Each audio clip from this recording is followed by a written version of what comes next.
An advantage of orthogonal bases is that they give nice representation, and from such representation it's often easy to see whether or not two quadratic spaces are isometric. So in this example, we are gonna look at three quadratic spaces that have an orthogonal splitting. Our question is whether or not any of them are isometric. Of course, it doesn't make any sense to just say something is isometric to something. We have to specify over which ring. So we're going to look at R, Q, and Z. But let us first review what this notation means.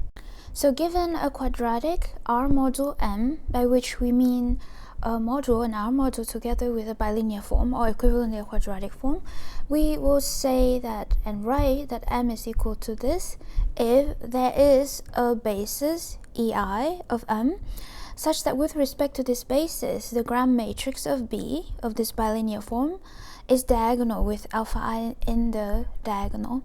So what does that mean? That means that B of EI EJ is going to be 0 if EI is not equal to EJ, and B of EI comma EI is equal to alpha I. So in particular, the basis EI must be orthogonal. And we can then write M as the following. This is an orthogonal decomposition. This notation means that these spaces, this is a direct sum, and these spaces are orthogonal to each other. If R is a field, then we will always have an orthogonal basis. Now the question is, why don't we have an orthonormal basis like in the case of linear algebra? Well, so how did we do it with linear algebra? So in linear algebra, after we have gotten an orthogonal basis, then we can divide each of these, so orthogonal basis EI, by this norm, right?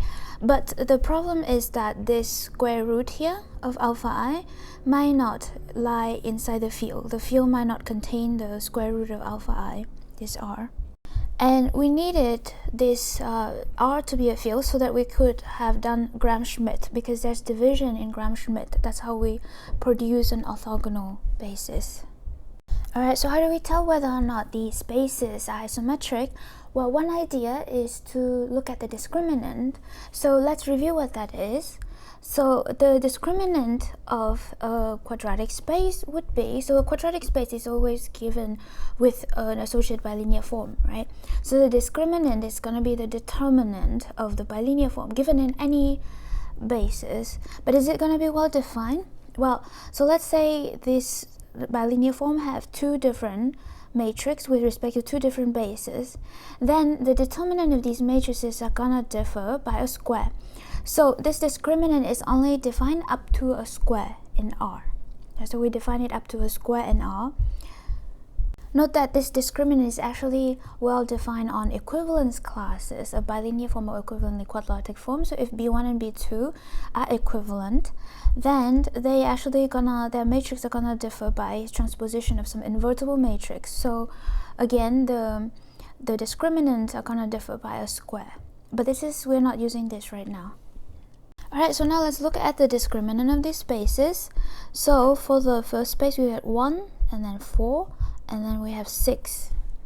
From this, we immediately see that M and L cannot be isometric over Z. Why is that? Well, because these discriminants are not equal inside this quotient. Because what are the units in Z? That's just plus or minus 1. Right? So for the discriminant to be equal, and this actually means that they have to be equal. These discriminants are distinct, so then these modules, these quadratic modules the quadratic space cannot be isometric. Now over Q, immediately we see that N and L cannot be isometric because they don't differ by a square in Q, though they do differ by a square in R though. Right, their quotient is 3 over 2. That's not a square over Q, but it's a positive number, so it's a square over R. And over R, all of these are square in R. So then looking at the discriminant doesn't give any information. So let's look at the case of R. Are they isometric over R?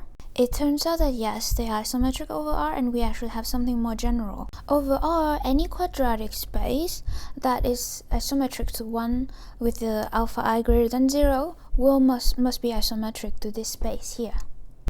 In particular, all such quadratic spaces are isometric to each other. And why is that? Well, this is here we use the idea of how to shrink a vector to norm 1. We can shrink a vector to norm 1 over R because, so why is that? Well, let's say that M is an R module, quadratic R module that is isometric to one of this form. That means that there is a basis of Vi such that B of Vi is alpha I, right? And the Vi are orthogonal.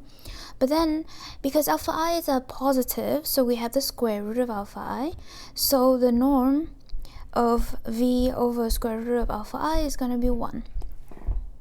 So the matrix of B with respect to the basis alpha I square root of alpha I is just going to be 1, 1, 1, 1. In other words, M is going to be isometric to this space. Thus, coming back, we see that over R, all of our space here are going to be isometric to 1, 1, and hence isometric to each other. So the remaining thing that we need to check is over Q is M and N, are they going to be isometric? Because the discriminant didn't detect that because they do differ by a square. And it turns out that they are actually isometric, and we can actually establish an explicit isometry as follows. Well, suppose that MB is isometric to 1, 1 in V1, V2. That means that this is an orthogonal basis. So B of Vi, Vj is 0 if I is not equal to j, and B of V1, Vi, Vi is 1, right? So now we will establish a basis in which MB is going to be isometric to 2, 2. Explicitly, that would be the basis V1 plus V2, V1 plus V2, and V1 minus V2. And why is that?